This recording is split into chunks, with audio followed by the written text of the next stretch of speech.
So you telling me that this man is open to a move to Madrid? Hmm.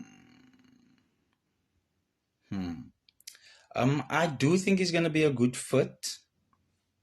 Gonna be like he's already left.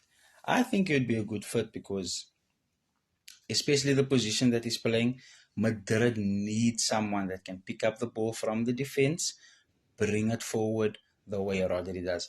Yeah, Chouameni does it, but I think that's about it. He's just doing it because he's doing the job. He's not really Rodri quality in that position. So let's see what Rodri decides to do. Um, Possibly at his age right now, I also think like maybe La Liga would suit him as well. And having all those stars around you.